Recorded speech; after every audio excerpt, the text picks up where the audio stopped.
All right, here we go. Hi, everybody. It's Melanie Votaw, author, ghostwriter, editor, and book coach. And I am excited today to talk to Richelle Fredson. Did I pronounce that right? You did. Thank I you. did. Good. Because I realized we've talked on the phone, but I never verified how to pronounce your name. We didn't Yeah, get the basics. which I meant to ask you before we started, but we're going to talk about platform today. And if you don't know what that means, don't worry, because we're going to explain it, or Richelle is going to explain it. But let me tell you about this lady, because you really need to listen to her. She was the director of publicity and book marketing for Hay House.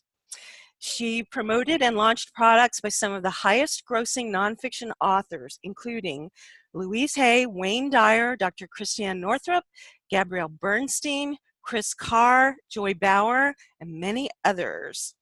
And now she's put up a shingle and she's starting her own business called Purposeful Platforms. And it's a consulting company where she coaches aspiring and published authors on promotional platform development and book launch strategy. So all of you who are listening to me, have been listening to me about writing a book, you need this. Absolutely. She lives in New York with her husband and her 8-month-old son. If you follow her on Instagram, you can see all the cute pictures of him. And she likes to cook. So too bad we can't talk about cooking, because I actually know. would like to tell you about that. That would be fun. Yeah. But today we're going to talk about platform. And the first thing I want to ask Richelle is to define what that means for those of you who don't know. Yeah, well, thank you for having me.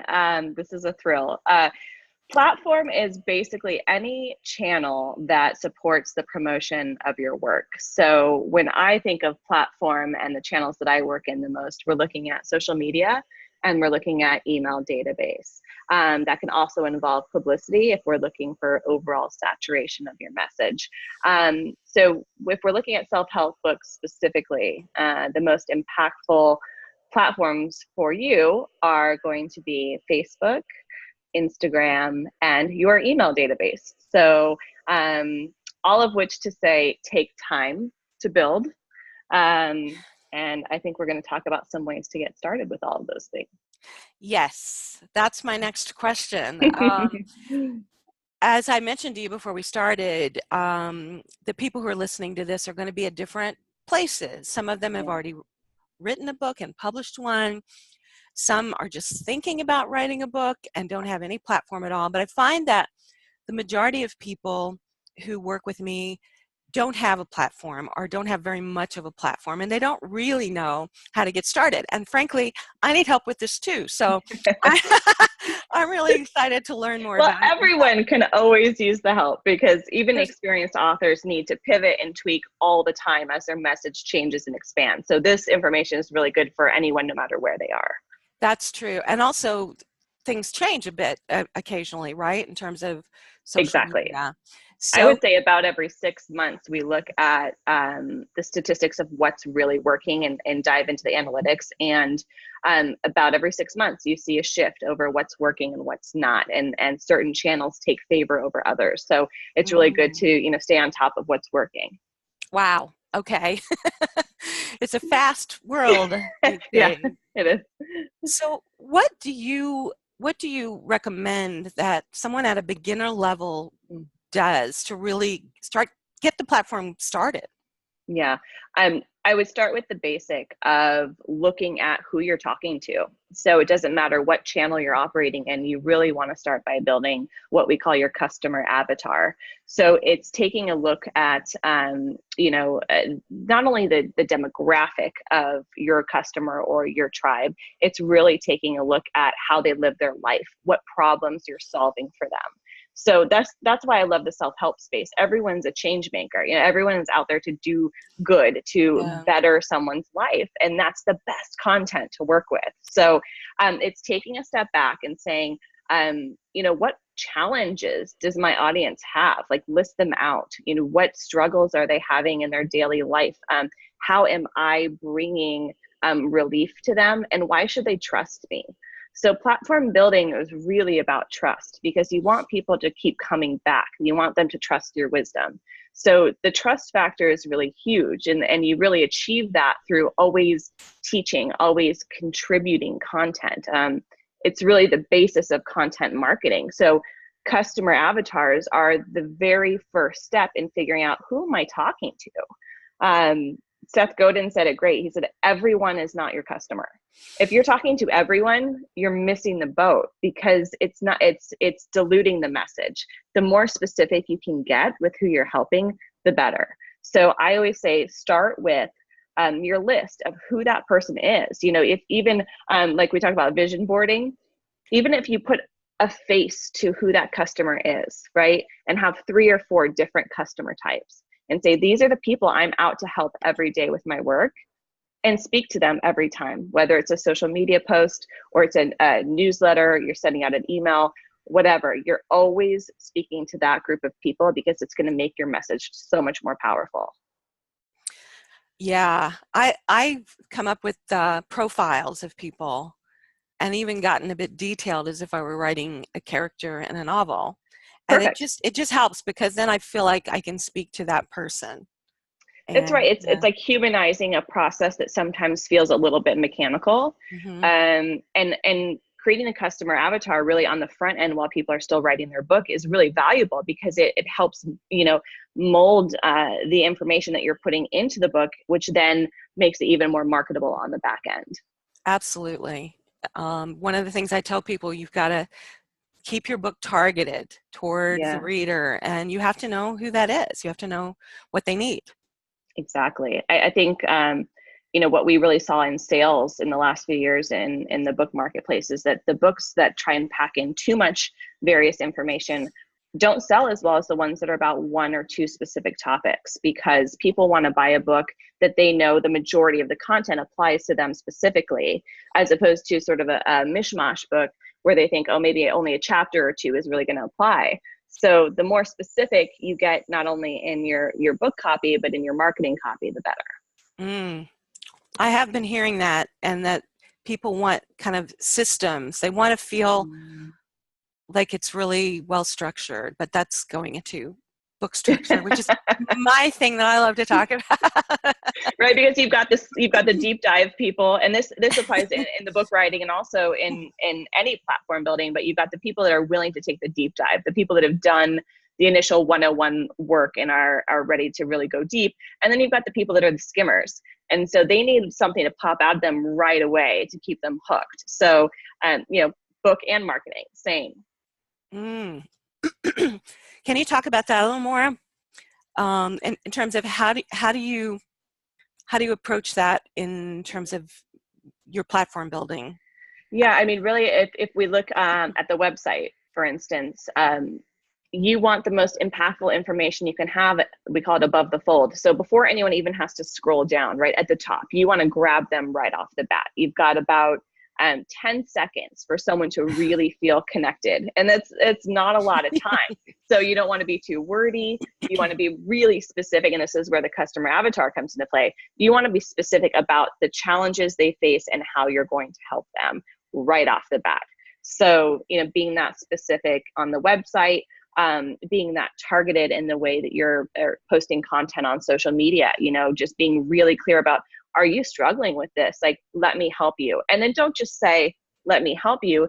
Give them something tangible where they really receive some type of a tip or a piece of advice right off the bat that says, okay, this person gets me. I want to stay connected.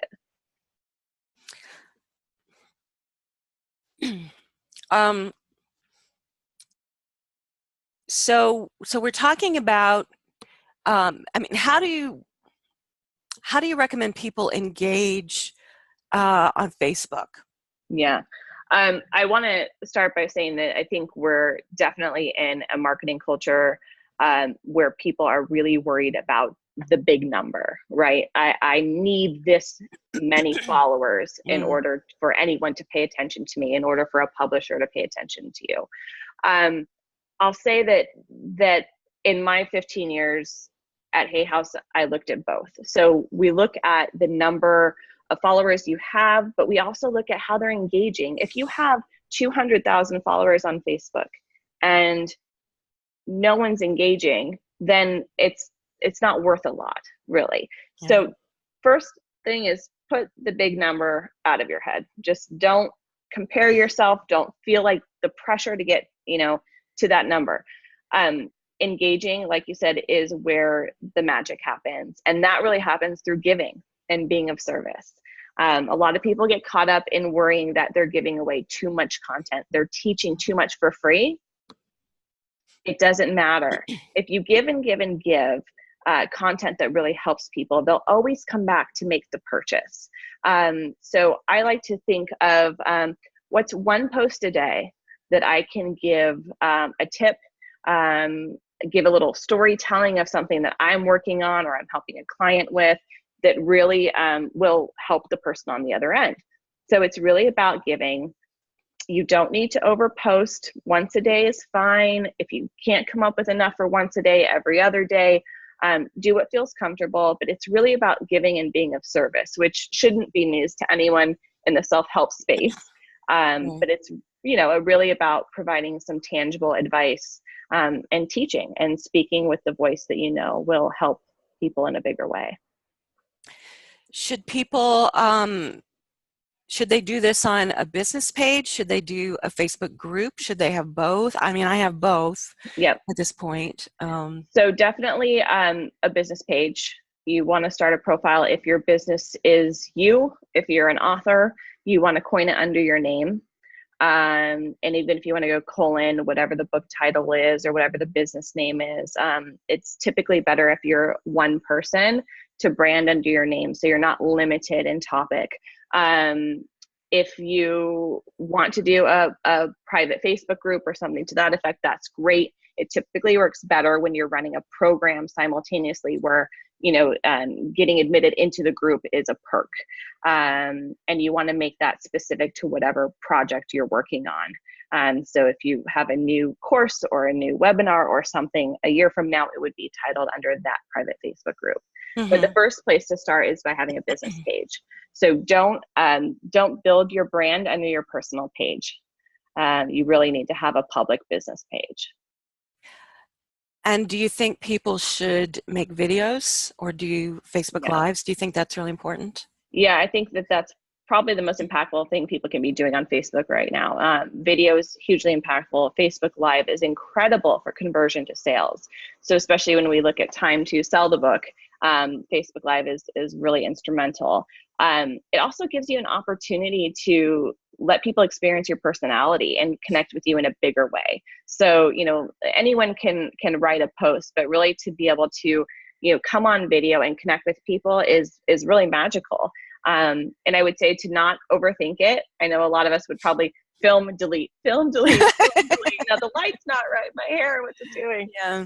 But really the point is to make connection. And that's really what Facebook is about specifically.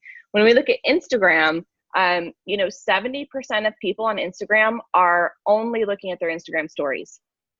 So if you're spending all your time in the newsfeed, you're missing out on customers and audience and cultivating your people.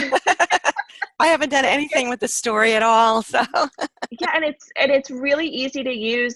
It's short form. It's non-committal. You just have fun with it. And I would say that a really great kind of combination is to do 70% business, 70% what your work is, and 30% personal. Let people in on who you are, because ultimately, especially in the self-help space, like you are the brand. So people need to connect with you personally to really build that trust factor we talked about earlier. So video is huge, but the stories and the lives are really impactful. So definitely don't miss out on that opportunity. I have to look into that because I have not been doing that. I just got on Instagram a few months ago. I finally did it because I always thought of it as a photography thing, and I am a photographer, but I shoot with a big camera. I don't really shoot with my phone. I had to figure out how I could use it on my computer so that I could post my photos from my camera, and I finally figured that out. Yeah, and it's I think people overthink it. I think that's actually what happens in social media a lot is people overthink it, and then they sort of get paralyzed in not doing anything at all. So I would say, if anything, just keep moving forward. But everything on Instagram stories is sort of a 24-hour expiration. And like you said, 6 months ago, it really was a platform for mostly lifestyle content, things that really were picture perfect, and recipes, cookbooks, fashion. It really lends itself to that. But now that we see so much activity in the stories, like, you can really do some teaching and some tips and some audience building there. So it's important to not forget that video component. I just started doing the Facebook Lives, just within the last couple of months, and making videos. And I have an acting background, so it hasn't been horrible for me as it is for someone who's an introvert. But I'm still, I did stage, so I'm not used to looking at a camera and having a light on me, and which I have to do because my apartment's just too dark. I just don't have enough natural light, so I had to get a light, because otherwise I just looked all gray and sad. And yeah.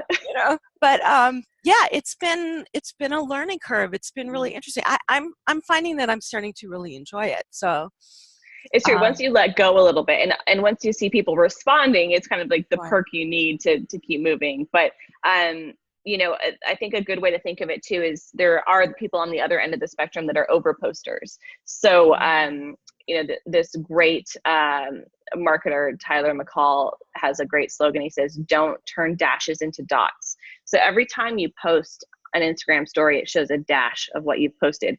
If you've posted too much, those dashes are turning to dots, which means take a break. You're probably saying too much. So it's I would say like 12 posts on an Instagram story a day is probably good enough. Wow, that's a lot. But people, this is where the business and the personal mix, and that trust building. So if I have one post of, hey, Melanie and I are doing a webinar interview, and then the next photo is probably going to be of my kid mashing some food into his face, because people want to feel like they know you, and that's what social media is for, is that community building. Wow. And you do that every day?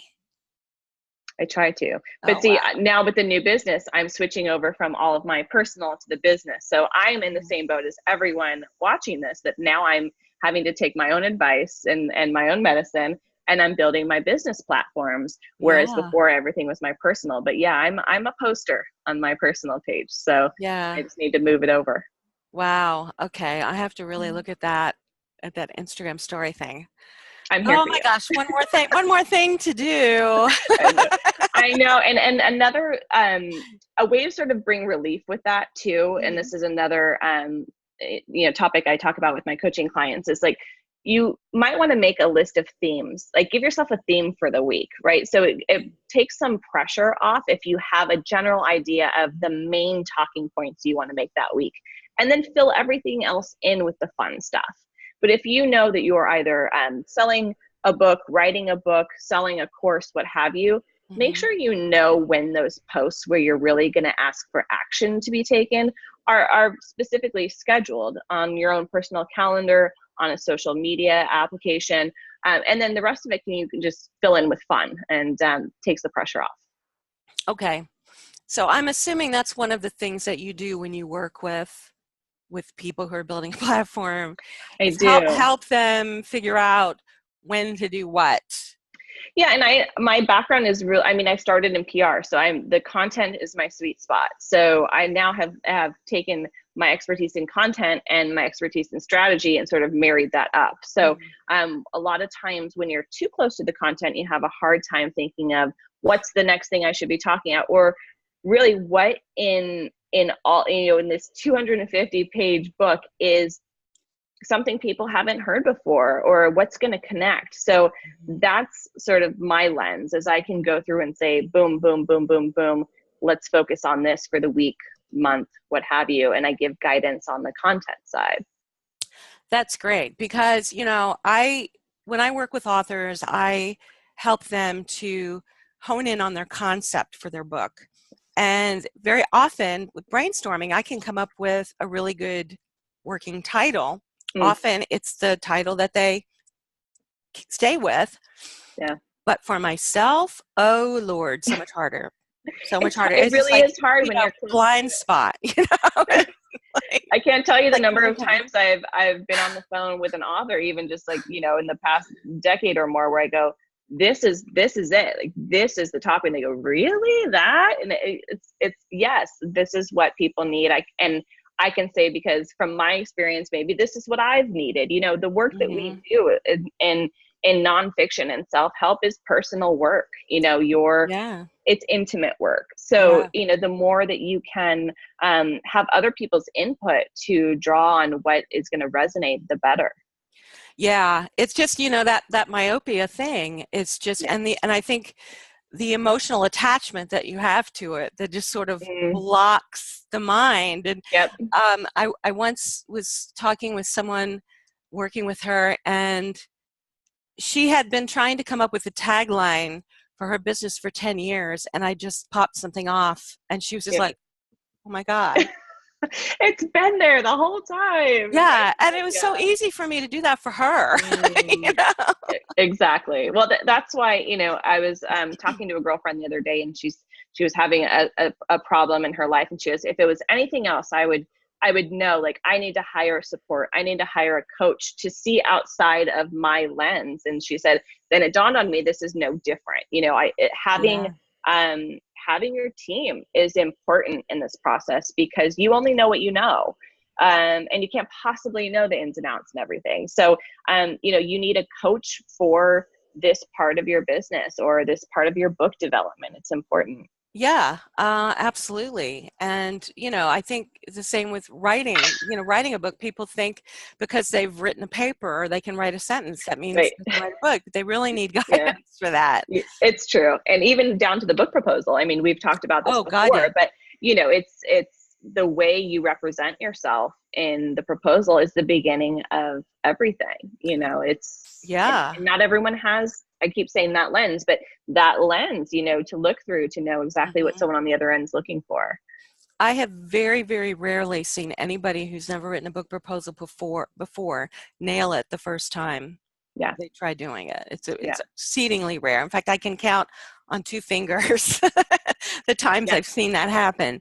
Yeah. So tell us, give us a little bit of an idea of, I mean, we talked a little bit about what you do, but tell us more about what you do with authors, because I'm probably going to hire you soon. So I need to know this. Sounds good. I'm happy. So I work in 2 lanes. One is that I work with aspiring authors, people that know they have a book in them, that don't know the process of publishing, where to begin, which is also a space that you work in, which is so great that we're supporting each other. Is that, the book proposal, the determining the marketability. So even authors that have book proposals done, I often go through and sort of tweak things so that I know that it's the most marketable, because I used to be on the acquisition side as well. So I know exactly what a publisher is looking for when they're going through that document. So for the aspiring publisher, looking for a literary agent, looking for a publishing home, really the beginning of an author life. With that comes platform building. So it's an important part of the book proposal. It's an important part of the publisher meetings. It's an important part of connecting with a literary agent who is going to connect with you on a level that gets your work. So the platform coaching is a big part of it. So that can look different depending on where somebody is in their audience building timeline, but it could be content coaching, like we talked about. It could be, really teaching people how to talk about their message, which is another piece of it. Sometimes we're really good at writing it all out in the privacy of our home, but when it comes to talking about it publicly, it's a whole different ballgame. Yeah. And then on the published author side, it's really strategy, book launch strategy. So the book selling marketplace is very different than it used to be. You used to be able to start promoting your book 6 weeks before it came out, and you'd be fine. But now there's so much, book publishing competition. You really have to look at putting your strategy together 6 months before the book comes out. Whew. So there's a gearing up process, and that process requires someone that knows that space, that makes the retailers happy, that makes the publisher happy, that gets you long-term sales for your book and carries that momentum for years to come. So that's a whole digital marketing rollout that takes about 6 months. So also, published authors still need continued help with their platform. So they've got a lot of projects going on. So I help with that development as well. So, authors are my passion. This has been my career, and I love helping people get their message out there. So yeah, me too. Do you work with self-published authors as well? I do, actually. A few of my clients right now are self-published authors, or authors who have self-published and now want to go the traditional publishing route.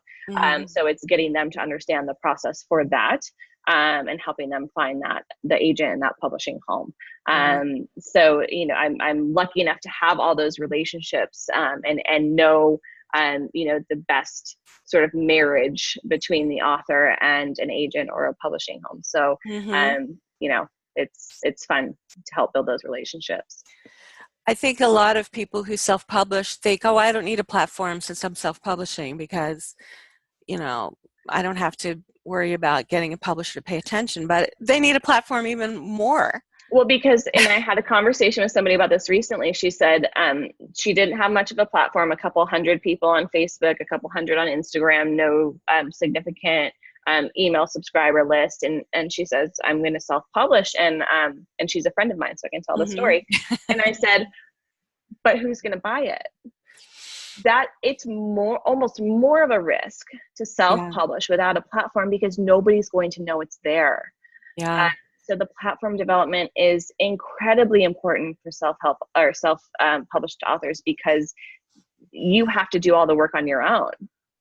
And the platform is important for a traditionally published author, because the publisher wants to know that it's a true partnership, right? That you're going to promote it to your tribe as much as they're going to promote it to theirs. So there's no situation in which the platform isn't incredibly important, but even more so for self-published people. Yeah. And that's something I think a lot of people don't understand. Because, you can use a book as a platform building tool, but you've still got to do all the platform work. Even if you do the book first, you've got to get it out there. And for most people, a book is a tool to building your business in a bigger way, right? The book's rarely ever the end all be all. Right. It's the tool to help grow your business. So having a strategist on your side and people like you, people like me, to frame it in that way so that you can grow your business alongside the book is crucial. But for self-published authors, it's definitely important to have your own audience like receptive and ready to buy your book and spread the message of the bigger work at hand. Yeah. And it's fun. It can be fun. I think people start to get tense. It's not. It's fun. It takes dedication, right? And consistency, but it's all trial and error. It's taking risk and seeing what your audience responds to, and then doing more of that. It's really experimental. I'm learning that. I'm learning that. Oh my gosh. Got a couple of Facebook ads that just didn't do all that well, but you have those are a tricky beast. Yeah, they are a tricky beast. You have to keep trying until you find the thing that people respond to, and it's hard to predict. And your best chance at a solid Facebook ad is teaching something, providing value, right? And that's what it's all about, is how can I add value to whoever I'm talking to or wherever I'm promoting. Right. Yeah. Is there anything else you want to tell everybody before we sign off? I'm going to give them your links, and then I'll also post the links up above the video so that everybody has that.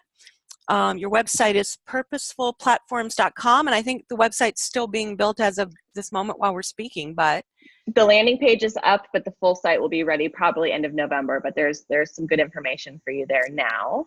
And people can sign up for your newsletter. They can sign up for my newsletter, and when the full site launches, there will be a cool freebie opt-in for you guys. And I just would love to leave everybody with the final thought that building a platform takes time. So don't get stuck in the comparison trap of seeing what everyone else is doing.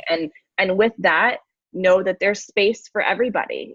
A lot of people feel like, oh, so-and-so's already talking about this topic, or someone with a bigger platform is already doing this. It doesn't matter, because your story is unique, and that's what makes your promotion magic. So try not to get stuck in the comparison loop, and just trust in the bigger work that you're doing.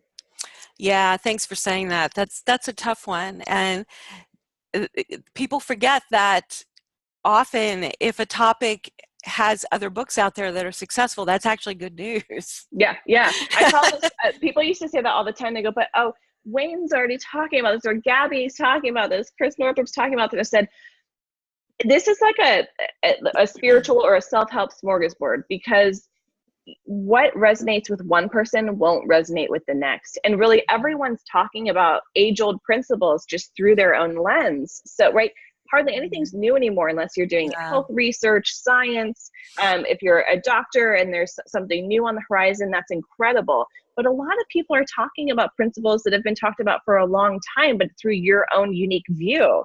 And so don't discount that. You're really adding to the bigger message. Exactly. Yeah. And as Reed says at the Hay House workshops, y'all are all writing about the same thing. Right. Yeah. That voice sounds familiar. Yeah. And for those who don't know, Reed Tracy is the CEO of Hay House. And yeah, I mean, it's really true. When I work on books with people, a lot of the themes are very similar, but we human beings need to hear these things over and over again. And then the slightly different way that you have of putting it. Yeah. And I'm sure everybody's had that experience where it's a concept that you've heard before, but one author will say it in just the way that it's like, oh my gosh, now I finally really get that. Yeah. And that's what I mean about building that trust with your audience through your platform building and through your social posting, your email newsletter, because it's your voice specifically that people are going to connect with. That's your brand. The topic may not be new, but it's the way you're saying it that makes an impact for somebody. Yeah.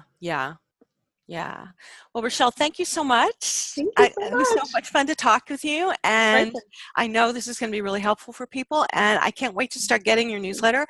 Everybody who's watching this, you need to go sign up for that. I signed up for it today. Thank you. So, thank you again, and we will talk to you again, I hope. Talk soon. Thanks. Okay. Bye. Bye, everybody. I have to hit the stop button. There it is.